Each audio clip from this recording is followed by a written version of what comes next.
اللهم ارحمنا بالقرآن واجعله لنا إماما ونورا وهدى ورحمة.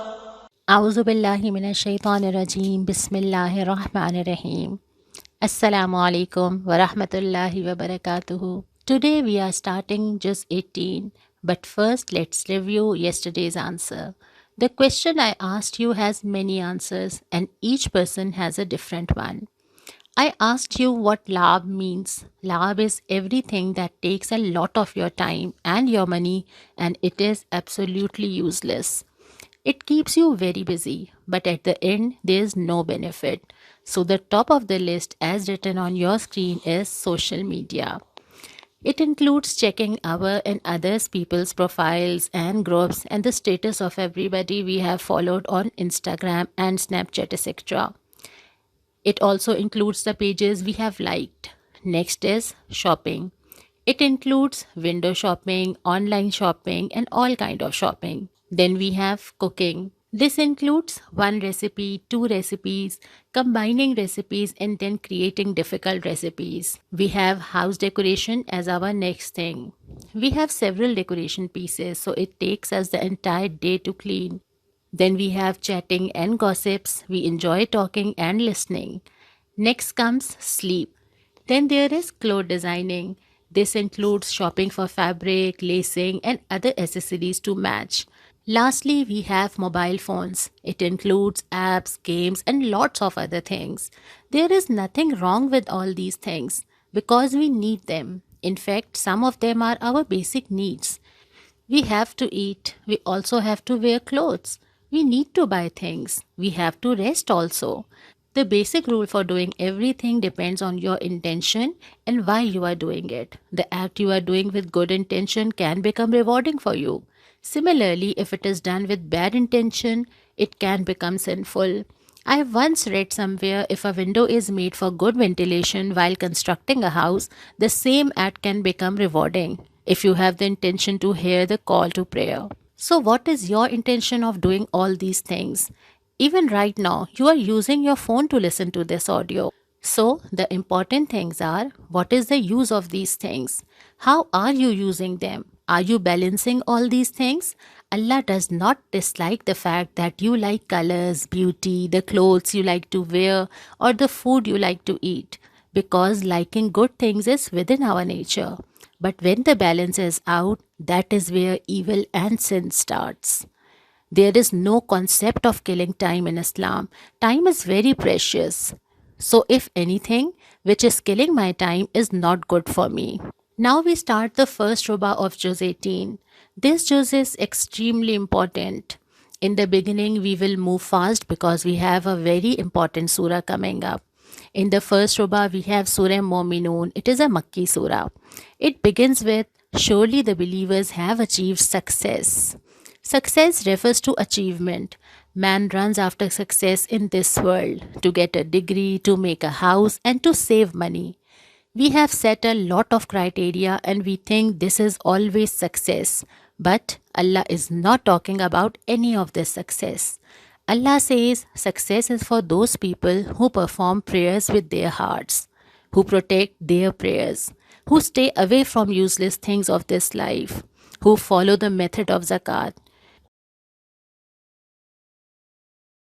and who honor their words and promises. So, this is how a man remains dedicated in the path of Allah. It is then said that only Allah has the power of creation. Next, all the things are counted which Allah has created Himself. We have not created them. He created man, clouds, skies, and the earth. Then the story of Hazrat Nuh alayhi salam is mentioned. It is said that Allah will test you from time to time. Allah has tested the prophets many times, so why shouldn't He test you and me? Next it says, every nation lives for the time duration it has been allotted. As we have talked before, having a lot of money or children or a big house is not success.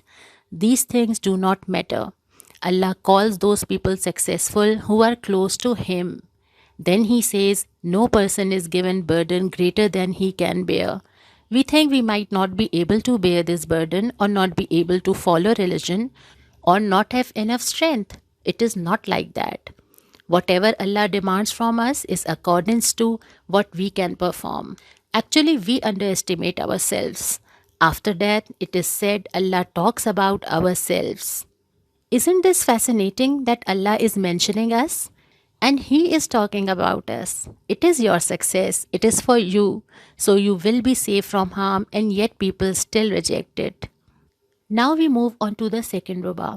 It is said, if we relieve their pain from the state they are in, when they are asking in prayers from Allah to allow them to escape from their troubles, they will become rebellion again. I was thinking yesterday about the connection we have with Allah subhanahu wa ta'ala during this month of Ramadan. Will we go back to the same routine when Ramadan ends and wait for the next Ramadan to do good deeds again? Then all of the Allah's favors are mentioned one by one. He has given us hearing, heart, life, death and power. Allah subhanahu wa ta'ala says, O Prophet sallallahu alaihi wasallam, repel evil in the best way possible. Even though this was addressed to the Prophet sallallahu alaihi wasallam, we can all learn a principle from this. This is if someone wrongs you, you have the right to stop them. But Allah wants the return to be good. Allah does not want people to do evil. What Allah wants is, if one person is doing evil, the other should end it. Next, it is said on the day of judgment, everyone will want one more chance. They will say, just send us back for a few days, now we have understood. Allah will say, no, you will not get any of that time back. From this point of this juz, a very important topic starts. It is Surah Nur. This surah is the one in where the events of the false accusation placed on Hazrat Aisha Rizallahu Ta'ala Anha are addressed. She was left behind. She reached later. The hypocrites got a chance to falsely accuse her character. We find this in history. Whenever someone calls toward the religion, the first thing people do is blame and falsely accuse their character. So Prophet Muhammad sallallahu alaihi wasallam and his wife Hazrat Aisha rizallahu ta'ala anha were falsely blamed too. Prophet sallallahu alaihi wasallam was very worried. The false words were repeated by many people and it spread and the gossip began. Then Allah subhanahu wa ta'ala made the revelation regarding this matter in favor of Hazrat Aisha rizallahu ta'ala anha and declared her innocent in this surah. Surah Nur has been revealed to address this entire series of events. We do not see a reaction here. Allah does not say that the person who made the false accusation will burn in the hellfire. This is because what you can do is in your own hands. It is not in everyone else's hand. What you can't change is not your responsibility. Your responsibility is to only focus on what you have the power to change. Allah's commentary in this surah is the commentary of a king who is unbothered by what people are saying. In fact, the next parts of Surah Nur are divided into 3 sections. The first part says, if such problems occur, then proper laws should be placed and proper punishment should be given. The criminal must be held accountable. The system should be created in a way where such a crime cannot take place. The second part talks about what you should have learned from this incident and what improvements need to be made. It is being said to the Muslims. It is not being addressed to the hypocrites or the people who falsely accused or the ones who were spreading falsehood. Allah is not addressing them. He is addressing the Muslims. Just like how we say to a child that you are a good child and you should not do this. Regardless of what anyone else is doing, it was your reaction that made things worse. You could have stopped it there and what you should have done. The third part is about the laws in a society. We will take this one by one. Now we start Surah Nur. It mentions this surah is not optional, it is mandatory. It is not something you can choose not to obey. Just as how Allah has made fasting, prayer and zakat mandatory. Likewise, this surah and the commands within this surah are also mandatory. Secondly, it says if adultery becomes common in a society, then adulterer must be punished openly. We get worried about the rape cases of little girls. If only one person was hanged in public and if one person was punished openly, this path of evil would have stopped. Allah has ordered the punishment to be carried out in public so that people may learn a lesson from it. We see all these crimes that occur in a society. No individual can be given a margin of personal choice, because the first thing you do when you enter Islam is you keep your own wishes aside and prioritize Allah's wishes. Once you have made this commitment to Allah, you cannot say you should be given the power to do anything you want, or that you will have a personal standing on what is happening in society. There is no possibility for this, because the religion that you have entered, you have to follow its rules and regulations. It is like when you take admission in an institute, you don't understand something or some rules, but you know you still need to follow it because you have taken admission. You have to abide the institute's policies. Similarly, when you enter Islam, you cannot say something can be declared correct if it does not follow the boundaries of the Quran. Next, it says it is not easy to make allegations against anybody, but nowadays it is extremely easy. All it takes is a post and a click, but the person who places it will also be held accountable. This trend that anyone can say anything about whoever they want must be put to a stop. The last law that is mentioned before the ayahs move toward the Muslims is regarding what should be done if these allegations are taken place between a husband and a wife. In other cases, if you don't find evidence, it can be dropped. But this is not possible among spouses, since the entire families have long-lasting effects on them. If a spouse is certain that their partner is not sincere, they can bring the matter to a court, take oath, and make a declaration. Both man and woman can do this. Then both of them will take oaths. The last oath that will be taken is that if I am wrong, may Allah's curse be upon me. After they have taken their oaths, by this point they will have realized they have no way back. So the court will then initiate their divorce proceedings. These three things are to be done at the government level, but some responsibilities fall on personal level also. If we see such a thing, what should we do? The incident of Hazrat Aisha Raziyallahu Ta'ala Anha was said to be good, not evil. Many incidents can be considered both evil and good. Allah brings good from evil and evil from good. In this incident, the good that has come out is Surah Nur, in which Allah has revealed all these commands. Also, people found answers to their problems. Allah gave His guidance. So not everything has only evil in it. There can be also a positive side to it. Another important thing to remember is that each person who participated in this act, they will have their equal amount of sin also. Events come and go in societies, families, and homes. Nothing should be taken so lightly that I heard from someone and forwarded to someone else. I assumed and spread it forward. But whoever takes the most part in it will be the most sinful. Next it is said, why did you not make a positive assumption? The first thing that should have occurred to you was that, no, this cannot have happened. Why did you accept it so soon? Next, the people who have accused should bring witnesses. They should have a solid reason for their blame. This happens in reverse order in our society. Anyone can falsely accuse, but the man who is innocent needs to find evidence to support himself instead. The rule here is that the person who has blamed should have proper evidence, and if he is wrong, then he should be ready for punishment. The next warning made is, why you kept gossiping with one another? The same happens with us. We have interest in gossips, sharing, liking, and conversations that last for several hours. A lot of things get messed up. We have studied before how important it is to safeguard your tongue. After this, we see the matter concerning someone's honor. If we do not express our opinion, it will make no difference. Sometimes we might have heard a truth, but not all truths need to be spread. Incidents in a family or personal issues between two people are not necessary for discussions. So we should be careful about it. Now we move on to society's laws. One is government law, other is personal law, and one is the thing that need to be changed within a society in order to create and maintain some limits. First is that Hazrat Abu Bakr Raziyallahu Ta'ala an used to support someone, but he decided to stop his support as a man was involved in spreading the rumors. So Allah subhanahu wa ta'ala revealed an ayah commanding Hazrat Abu Bakr radiallahu ta'ala an not to do so.